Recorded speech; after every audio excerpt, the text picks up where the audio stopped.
Hello, and welcome to another episode of the Immigrant Journey. My name is Oyin Steve, and today I have Mohit Verma with me. Mohit studied Bachelor's of Journalism and Mass Communication back in India before venturing into both media production and public relations. Upon realizing his affinity for connecting with people and communities, he decided to expand his horizon and set out to Victoria, BC for his MA in Intercultural and International Communications at the Royal Roads University. Although Mohit has since graduated, he remains in Victoria. In this episode, Mohit will take us through his journey from India to BC, some of the challenges he encountered along the way, and the outlook that makes him such a joyful soul. Enjoy the show. Hello Mohit, thank you for joining us today on the Immigrant Journey, and I am so excited to hear about your journey as an immigrant and your experiences so far in Canada. So we'll just jump right in. To get started, can you tell me why and how you migrated to Canada? Initially it was more about the money because the experiences, the education that I've had wasn't enough. So my parents wanted me to go and expand my horizons, and here I am at RRU. I studied MAIIC for about 2 years, 2018 to 2020, and then post that I've just been working. Yeah. Oh, great. So you came from India originally. India. Why did you choose Canada? Why not America or Australia or Finland, Poland, any other country? Was there a specific reason why you chose Canada? First reason would be that it's an English-speaking country. That's a language that I know. So I wouldn't have any sort of communication gaps. That's something that I thought, at least. Yeah. For sure. And then the second thing was America is costlier. Yeah. I agree with that. Yeah, and the American dream wasn't something that I wanted to align myself to. I don't want 4 jobs in a day and coming home tired and not having any time for family or life, because that's just not how I'm raised. So my parents raised me. I would want to have that enough time, because the education that I've had gives me the luxury of spending some time at work and then some time at home as well, right? And that given the countries like Poland, obviously Polish speaking, right? And then so on and so forth. It just made more sense coming to Canada. That's not to mention I have an aunt here. Okay, that always helps. Yes. It definitely always helps. So you see Canada as being a more family-oriented environment where you would want to raise your family, right? Yes. Oh, that's great. Definitely. I do see that they value people's time. That's one of the biggest thing that there is. Like, the value of people's time is definitely one of the most important factors when it comes to spending your life at a place. Yes, most definitely. So since coming to Canada in 2018 to now, that is, my maths is terrible, but let me see if I can get this right. 6 years? 5.5. 5.5 yeah. years. September I arrived, so yeah. Okay, about 5. I'm not too bad. You're I pass almost mark on that. Okay, so how would you describe your immigration and settlement so far? Would you say the experience for you has been great? Would you say there's been challenge? Of course, there have to be some challenges that you've had to experience and try to overcome. Generally, how would you describe your immigration and settlement?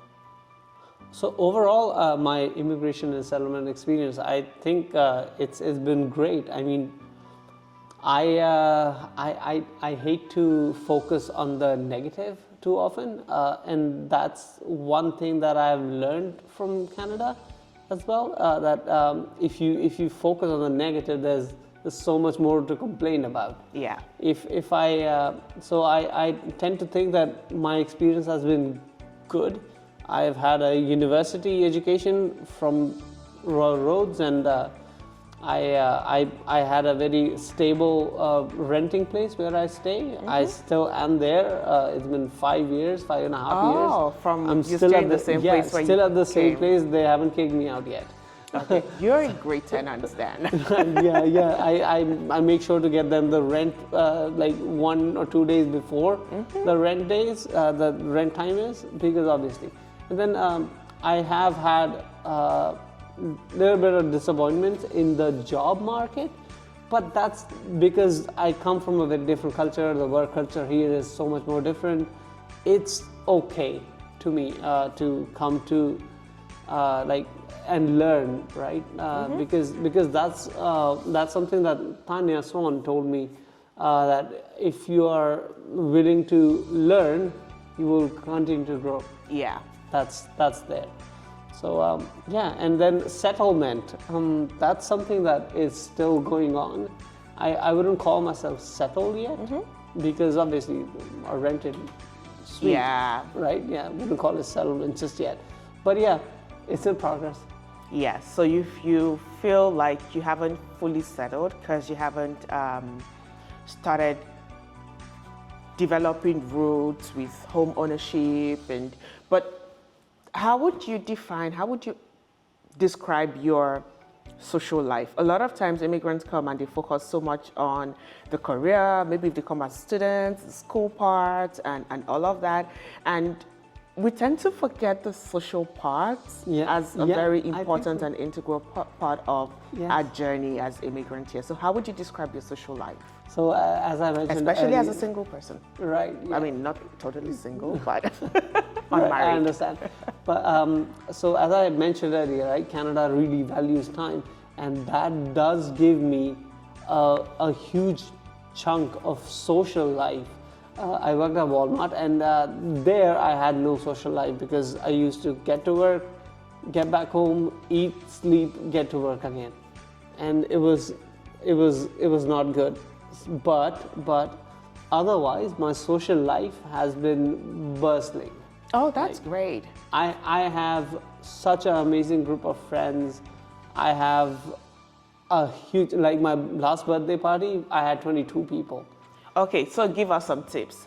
What do you do to grow your social network and have great social life? Because some of us totally suck at it.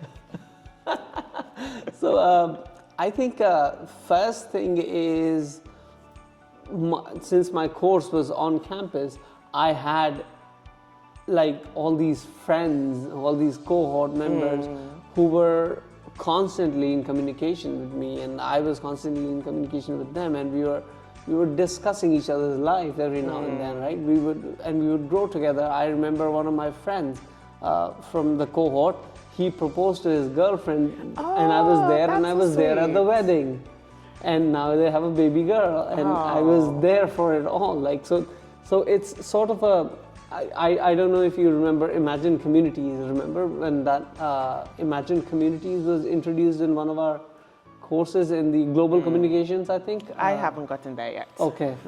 Wow. Imagine Communities. So that's what has happened. Like our Imagine community has grown, and that community also became a part of my life. Like not just a community anymore. Like it was a regular everyday thing. I would go out to meet those friends. I would see them at parties. I would see them out and about. I would go to volunteer positions, and I would see those friends volunteering as well. I would so all in all, it's just that we need to start finding people who are like-minded, and then obviously going out is a big thing, and not staying in your house, especially for a place like Victoria, which it can get pretty gloomy and pretty, like lonely out here, because it's not that culture, right? It's not like a very hyped up nightlife or like very loud music somewhere, but we come from cultures where this is celebration. That is like it's got to be loud. Yes, and for that reason, there are like events held from the city of Victoria, right? I've been to Latin Fest. I've organized one of the Latin Fests last year. So so I've been at those festivals, and it was loud, and it was fun, and it was like party, food, people, drinks all around. So yeah, it was lovely. So yeah, that's something that we can look out for when we are trying to increase our social circle. Yeah. 3 things, maybe 2.5, that I picked from what you said was usually as immigrants, we find ourselves within groups of people, whether you're a student and your classmate, or you came here for work and your colleagues and things like that. I hear you talking about making efforts to build deeper connections with them, not just waiting for them to take the initiative, but you make effort as well to try to have those deeper friendships and connections with them. And you also talked about volunteering. So that's something that really helps also.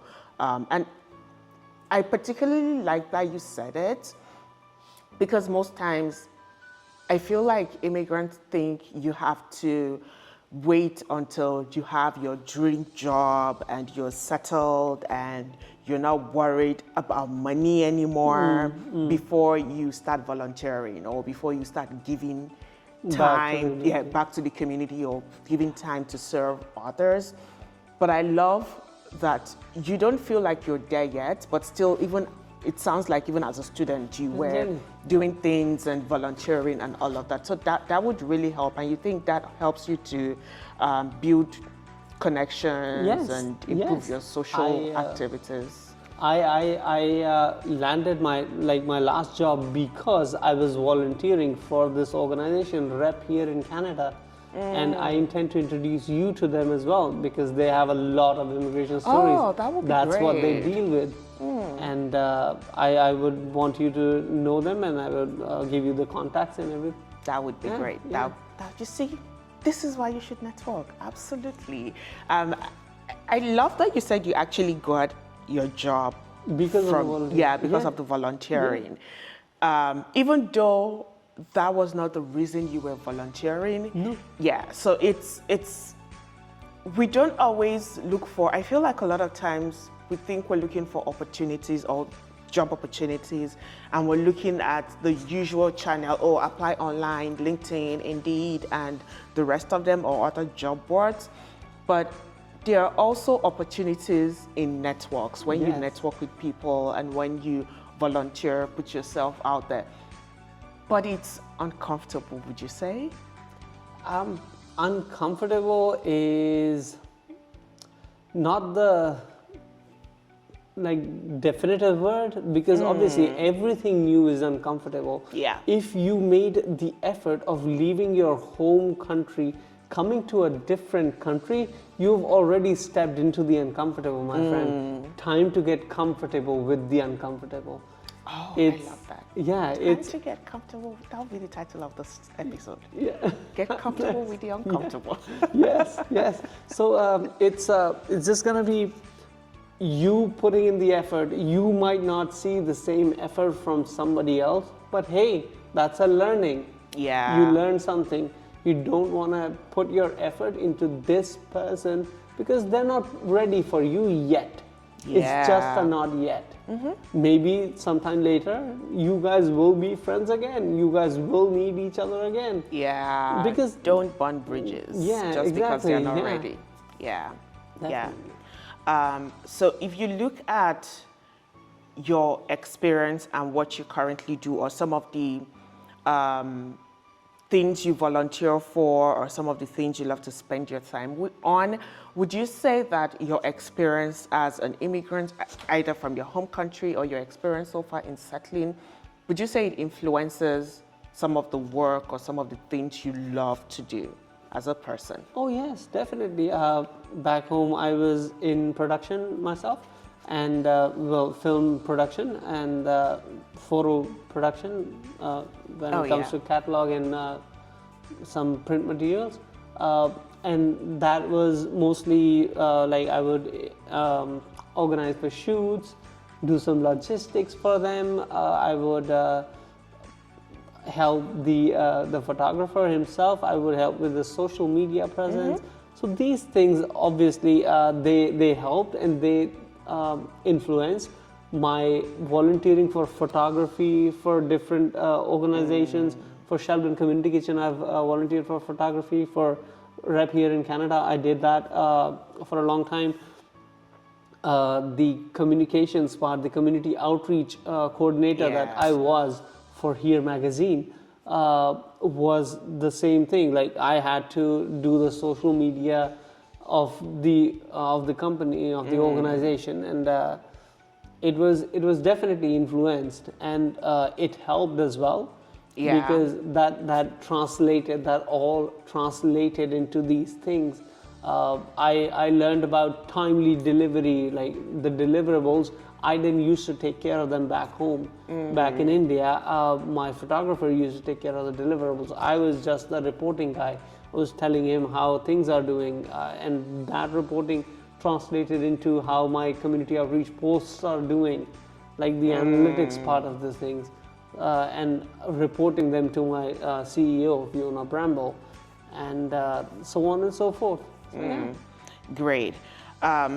If you look at your experience, would you say, when you look back in the last 5.5 years, would you say there was a particular mistake that you made, that if you were to go back in time, say you're coming to Canada as a new immigrant now, you would do it differently? Was there something you did that you feel, I would have done this differently, or that was a mistake, I wouldn't have done it that way, or I wouldn't do it at all if I'm coming to Canada as a new immigrant now? I haven't been that wild yet. Okay, he's not the wild type. No, not the wild type. But yeah, no, I don't think I've had any sort of something that stuck with me, because obviously like I start a new job every 2.5 years. I get to a new job, I get to a new set of people, a new set of skills that I have to employ or use. So there is nothing sticking, nothing from the past that might be sticking with me during my journey. Although I should have had a car license sooner. Yeah. Okay. Yeah. Now that you think about it, yeah. So do you feel you should have had a car license earlier in your journey than later? How do you think that would have helped you? Some jobs here require Class 5 driver license. I haven't applied for those. Okay, so there you go. So if you were a newly landed immigrant, you would start working on getting your driver's license almost immediately. Sooner, Okay. Yes. Perfect. So you had a reason why you came to Canada. You had a reason why you chose Canada, and you must have had some expectations of what your life would be in Canada, what you want to achieve in Canada, what you want to see when you get to Canada, and all of that. When you look at the reality for you in the last 5 years and what your expectation was, would you say that the reality matches your expectation? So when it comes to expectations, I did think that I would have a more luxurious life. But hey, that's part of the dream, right? Did you think you'd be driving a Tesla by now when you would have built a mansion in India? A Hummer. Okay. It's still luxurious. Yeah, way up. Okay. No, but so I did think, but then again, I also thought that starting a life from scratch might be something challenging. So I shouldn't go in with all these, like preconceived notions of things and be like stepping there and be like, okay, treat me like a king. No, that's not something that I ever thought of. Plus, my aunt also, helped me ground. She would often tell me that it's going to be hard work, my friend. And I was like, sure. How hard can it be? I'm ready for it. Let's get started. Yeah. And then once I came here, it did take me about 2 months to get into my first job at A&W Cowood. I did work there for about 2 years, and then I moved on to Walmart. Then, but overall, when it comes to that, I say I'm living a pretty good life. I am self-sustaining. I rarely depend on my parents for anything, so that's definitely a plus point. I don't have to worry about back home, that's for sure, because I have an elder brother, so he takes care of my parents when it comes to that. That's yeah, good. like not that they need taking care of right now. Like touch wood. Thank But you. at least you know you don't have to Yeah, worry you don't about have to them because worry there's about somebody this. there. Yes, yeah. yes. So that way, I think I'm blessed. I count my privileges, and I'm like, thank God. Yeah. Since coming to Canada, excuse me, have you gone to visit? I did visit once in 5 years. After 5 years completely, exactly, I landed here on 4th of September 2018, and I got a flight from here on 4th of September 2020. Yeah, it has to be 3. exactly Yeah. 5 years. Yeah, exactly 5 years. So I'm a man of habit. No, I'm kidding. But yeah. So yeah, I did visit, and I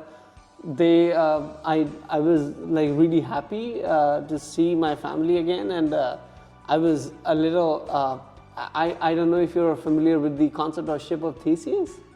No, tell me about it. So ship of Theseus is if you have a ship and you replace parts of it every now and then eventually does it become a new ship? Or is it the same ship still? Yeah, Right? with Like a different parts have been look. taken out, Yeah. right? And have been replaced with something else. And now, like, would you still call it the ship of Theseus or not? So that's something that happened. My home was renovated. My colony seemed same, but there were no more kids around. I left a street, like when I was there in 2018, I left a street where kids, you would hear the cackle of kids, you would hear children running around, you would hear, people talking on the street because, and now this time streets were silent. It was almost like I was going to a dead town or something. And the shops still remain the same, yes, but people are older now. Yeah. The shopkeepers are older, and my parents are older. I left when my dad was only, I think, 1.5 inch shorter than me.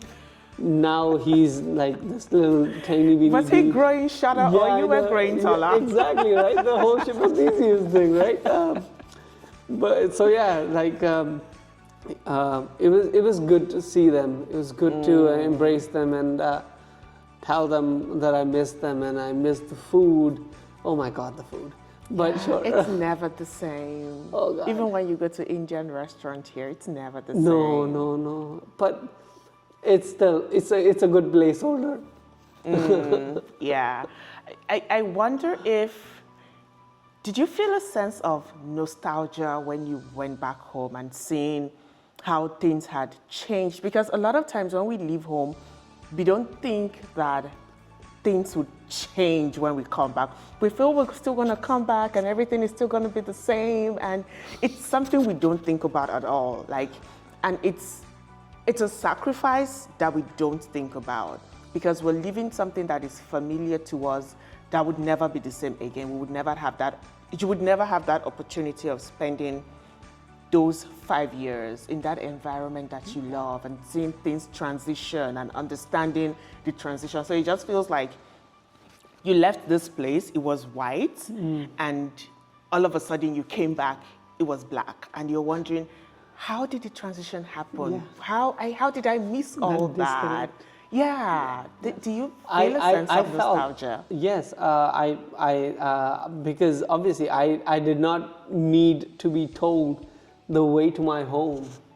That thing was instinctive. I landed and I was like, okay, I know where to go now. I know the way, but that home, the final, the destination basically has changed. It's there physically, but it's not the same. Not the home that you left. Yeah. I can never go back to that home. And this is something that I mentioned fleetingly to my father.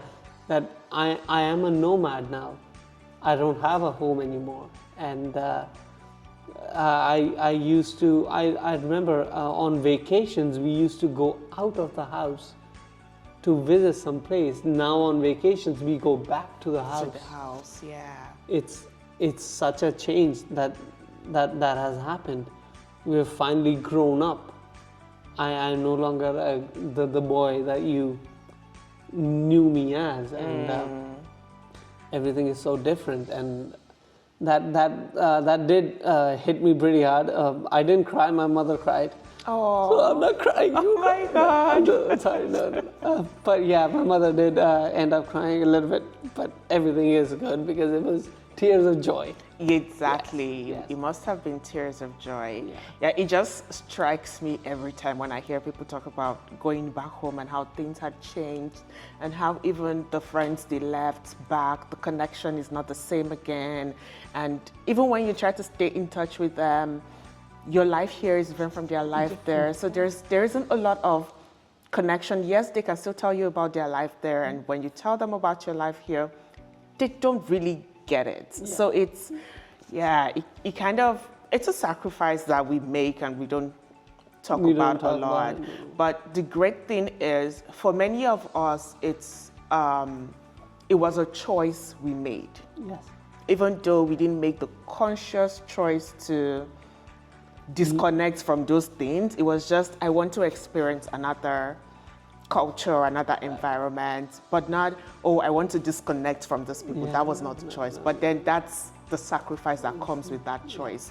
And my heart goes to people who are forced to make the choice, not because that's what they want, maybe as a result of things happening in their country or persecution and they have to leave, not because they choose to leave. That is a total different conversation. Yeah, a whole another side of this all. Like this is conscious and that is unconscious. That pain of separating, that's almost like tearing yourself apart from your home country and your home world, and tearing yourself apart from everything that you love. I don't when it comes to that, the whole conversation of a hegemony and a hegemon, when it comes to world politics and the ability to influence that kind of change, that is something that I feel really like profoundly about, that people shouldn't have to go through what they're going through. Like there is, but human greed. It all comes back to the economy, the money that's being, forced into the economy. Yeah. And it's sad that somebody would do something like that for their own greed. Yeah. That is what happens in a capitalist environment. Unfortunately, even economies that are not capitalist are impacted by it. Sadly. Yeah. Yes. Okay, let's do a switch. How did we go from really happy to nostalgia? Well, we did start with nostalgia. Yeah, so let's just leave the nostalgia and go back to happy. Okay. On a happy note, what did you? Switch. Right. What do you absolutely love about Canada? Ooh, where do I start? I mean, you can tell me 10 things you love about Canada. Just joking. 10 things. Okay. Just joking. No, I mean, if you can do 10, that would be great. I think I can. You can. Okay, let's go. Okay, so there's no honking on the streets. No honking. Okay. India, there's constant honking. Your senses are just getting attacked while you're on the road. But that's okay. How did that make you feel when you went back? Did you complain a lot? No. It was home, right? It's something that I'm so used to that I don't really see anything about it. Like for 25 years, I did not complain about that. So, but you became more aware when you went back. Yeah. But when I came here for the first time and I had my ride from airport to my aunt's house, I was like, oh my God, why are the streets so silent? Why is nobody honking? Right. Why is nobody honking? Like, do they don't want us to know that they're there? Oh my God. But second thing, I love the melange of cultures. I come from a very homogeneous society. My society offered me very little into the intricacies of different cultures. I still have some problem understanding personal space because it wasn't a thing back in India. Yeah. So I even now, if I'm like really friendly with someone, they have to tell me every now and then that, dude, like don't Give me space. Don't touch my shoulder. It's okay. You don't have to talk to me by touching my shoulder every now and then, but that's okay. And then post that, third thing, the food, because Indian food obviously have its own flavors. I get it. I feel the food here is bland though. Okay, maybe because of the I can al- multiculturalism, I there's a can lot always, of... yeah, right. So since it's a different culture's food that I'm having, I better have it in their own way that they're serving it. Like Vietnamese pho. I've never had pho like before, but Now now that you mention it, I'm gonna try it because I don't know what that is. try pho. Yeah, it's a soup. It's just a soup dish, and it's so amazing. Yeah. Okay. Vietnamese pho. So burgers in India, the burgers that we get are patties of potatoes, peas, and obviously like a little bit of chilies in there. But yeah, that's what we get as patties. As burgers. And because I was a vegetarian back then, I only had like the potato patty, never had the chicken either. So yeah, it was very different. And out here now, the burgers are just so much more vibrant.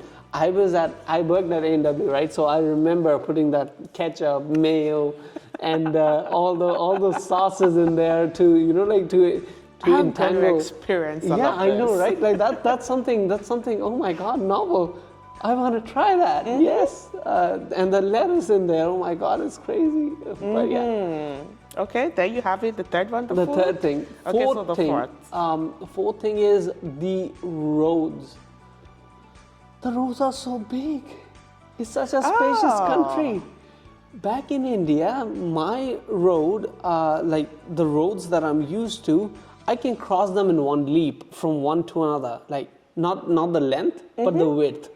I can leap from one end to another. Really? I'm good as well, like athletically. No, I'm just kidding. I'm kidding. Okay. But that's something that I was able to do. Like I don't think that two cars can pass on those streets Together, right? And that's something. And here, oh my God, 3 cars in a row with ample space between them. How the hell did that happen? But okay, that's something very amazing to me as well. And then it comes to obviously the community spaces. I see so well maintained community spaces. Back in India, they were not. They were in shambles because obviously there is this wage gap kind of thing. Yeah. And people are not. Well, this is the next thing that I would have, but people are not educated at the same level. Out here, it's mandatory to have a school education, right? That literacy is really important, and back in India, that was something that wasn't there. So it sort of it also it inspired me to work for uplifting this underprivileged class at one time in India. When I was still in my school, I volunteered to teach at one of the not-for-profit organizations and helped students of an area to learn more and get some remedial education so they can do better. So yeah, that's the fifth thing. Sixth thing would be there is no power outages here. I mean, I have had 3, but that's in 5.5 years. Short, yeah. Short. Like, and that's something that Because now I God, I think feel that, attacked right now because Yeah. of the power outages where I came oh, from. I'm too. sorry. No, it's fine. It's fine. Like No, I can totally relate Right, yeah. when you say there's no power I see outage. now that just how much more I depend on technology, electricity and, yeah. electricity, and it was all possible in India as well, but still, like it wasn't as accessible, if you would Yeah. think that way, because of the time and like how things would maintain their stature or normalcy, right? Sixth, are we down to sixth? Yeah, what's the seventh one now? Seventh one. Seventh one is the friends that I have gathered from school, volunteering positions, work, and then there is one more through the friends. Like, Oh yeah, connection through friends. yes. So I have been able to build these friendships over in different areas, and I still can bring them together. Like on my birthday party, there were 22 people. There were people from my school, from my work, from my volunteer positions. So and their friends as well, because now it's my friend as well. So I have to bring them in as well. So yeah. So that's something else. That's something that I really like. Plus weather. Okay. It should be this down. I'm like, when are you gonna say that? No, it shouldn't be this down. Yes, it should be the first thing, but I didn't want to just give away the. Okay. Yeah, right. Yeah, weather. Okay. Eight. Weather is so amazing. I love the landscape. Ninth. 9. Okay. The landscape. I can see the beach in one day. I can see the mountains in the other, and it's just lovely. And 10th would be the freedom of time. The time I I get. didn't think you'd get to 10, but you did. You love this country. You I did. love this country, yes. Yeah. So 10th would be my freedom of time. I'm here on a Saturday talking to you. I had a morning breakfast already. I spent the day with my girlfriend yesterday. After coming from work, we had a good dinner. There is nothing that is missing from my life. I think my time is very judicially divided in the day, and I love it. I love that Canada, like this place, has given me enough freedom to experience that, and I would want that for most people, for everyone who has, like, if they would have this kind of time, I don't think anybody would focus on getting more and more and more, and that whole feeling of greed and emptiness inside you, that won't occur if you have a wholesome group of friends that you. So this is the next thing. I have a meeting, not a meeting, it's a community gathering of my friends, my co-workers, my volunteer friends. Oh, that's today. good. Yeah. So you're all meeting together today. Yes, and So who organizes that? Does somebody from the group just comes up just and comes up with the idea. We good. figure out a place, a community place. We book them for like few hours, and then we just tell everyone it's a Saturday. Hey, Let's come, meet let's up meet and up. have Yeah. fun. Yeah. Oh yeah, that's good. That's good. Yeah. Okay, I know you love it in this country. Yes. I do too. I love Canada. It's like, yes, we're in it together. Yes. Yes. But we all know that every country has its problems. No country is perfect. No place is perfect. So what is something you don't like about Canada that maybe if you had the power you would change? Maybe it's unchangeable, but it's just one thing that you don't really like about Canada. I do dislike the treatment of homeless, and the fact that they're treated as such that they are constantly reminded that they are in need and they need help and they're homeless and they have a problem, they have a troubled past and they have a troubled future ahead of them. And that's, to me, that doesn't make sense. The government can employ the same resources into remedying the behavior, into teaching them an important life skill, into getting them into the job market, into making them more productive towards the economy, into helping the government solve the ongoing infrastructure issue that they have. The lack of infrastructure in Canada is something that needs immediate addressing. And I say homeless people are one resource they just haven't looked at. They are still looking at them as a problem, as a liability. Be solved. Yes, as a liability to the society. How can we work with them to, I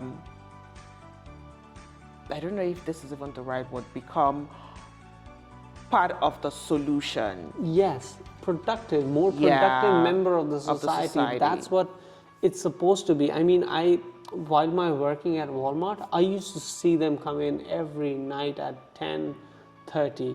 They would scour around, they would steal whatever, and they would actually walk out of the door. And we as associates can't do anything. They as managers can't do anything. We could only alert the security, and the security could only talk to them. So I understand that Canada is that kind of a country, where it's a peaceful solution to everything. But that peaceful solution is not going to come without your efforts. You as a country have the power to impose laws, impose measures, put them in place so that we can get a productive society rather than the society of mix and match where one faction does all the work, one faction is already rich, one faction is struggling and not doing any work. We don't want these three factions. A country, an important country, any country that is good would have very less difference among the three classes. Yeah. It should be almost so the inequalities are massive when you look at them in Canada. Yes. Yeah, they're massive in every place. I mean, back in India as well. But I mean, with the resources here, you would think that exactly, right? with the resources here, these things would for be other more countries too. They have the resources, but there are more issues of corruption and historical issues that make it difficult. But yes, Canada has its historical issues too, but there are resources available. And yes, there might still be corruption, but not as much as. You're still a first world country. I mean. I mean, you're in the global north. I totally hear that. So you have shared a lot. I totally enjoy having this conversation with you. It's been amazing. When you look back on your experience so far, is there an experience that you always, maybe not always, that you sometimes remember and it makes you either laugh, cry, get angry, whatever? A particular specific experience that when you think about, this didn't happen to me, and maybe you laugh and. So it wasn't anything laughable, but it was. I think it was the 11th thing that I liked. Okay, look at you! You have to take it past 10. So what happened was I was chasing the bus. I was just getting late for work, and what happened was I didn't look that the light that changed would make the cars coming at me go now, and I didn't look that, I didn't notice that. I just started running when the light changed, and I started running, and the car next to me started up and it hit me and flung me about 3 feet. But my God! But that's okay. I got up exactly then, and I didn't stop moving, obviously, because it was just a car starting up, right? It wasn't Okay, he wasn't speeding. Yeah, right. Yeah, But it wasn't car in still. motion. No, everything is okay. I went back to the driver and I said, "I am sorry. I didn't realize that it was your time to move, and I'm sorry to come in front of you. Are you okay, sir?" Because out here, I've seen people use the word, like the mental health. Yeah. And I wanted to make sure that he was not feeling any guilt about that, right? Like that thing was my fault, and he shouldn't feel anything about it. And I said, "I'm sorry," and I asked him if he's okay. And then right then, there was a bus that stopped right in front of me. The driver saw the whole thing happen. I walked back to the bus stop. I took a sitting down. Like I was like, okay, I need to just recollect myself a little bit. And then the bus came to the bus stop right next to me. It was on Helmecken. And the bus came to a stop right next to me, and she started talking to the emergency services. Like there has been this in front of me, and the person is sitting down. And I saw the bus waiting for me, and I was like, oh, maybe I should tell them that I'm not taking the bus. So I went to the bus driver. I said, no, I wouldn't need this bus. I'm trying to catch the 50. It was called 50 at that point. I'm trying to catch that. And the woman driver very politely asked me, "Are you okay?" And I was like, "Oh yeah, I'm fine." This is every day. And she's looking at me in disbelief that I got up and I'm like, I'm okay. Like not even, so I did not even have a scratch on me. Like my jeans was torn, but everything else was fine. And like the whole situation happened, and she was like, "You sure? You don't want me to call anything for you? I'm just calling the Victoria VGH." Like it was Victoria General Hospital is right there. Oh, okay. Like, at the Helmecken bus stop, Victoria General Hospital is right there. So she was calling that. I was like, "No, you don't need to call them. I don't need you to utilize their resources. I bet they have something better to do. I am fine." And then I made a comment that was very funny to me, because obviously I make jokes that I amuse myself with. I said, "I'm Indian. I always bounce back." So there you go. I just went on to catch the next bus. Obviously that bus will miss, but yeah, I went on to catch the next bus. So yeah, that's something that stayed with me to this day. I'm sure all the people in that experience will still think back and wonder, what was it about this guy? Yeah. Hilarious. It's, if you were to give an immigrant, a newcomer, somebody who is planning to come to Canada, advice, what would it be?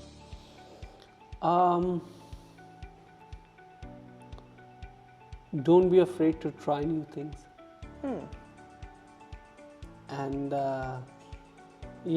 like you're already in a very a diverse situation now.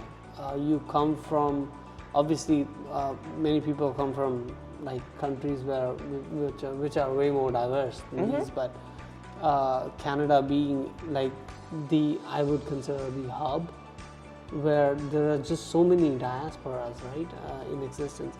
And I would say that it'd be great if you can find two friends from two different cultures on your first day. You are doing great then. You go out, you reach out, people will hold you, my friend.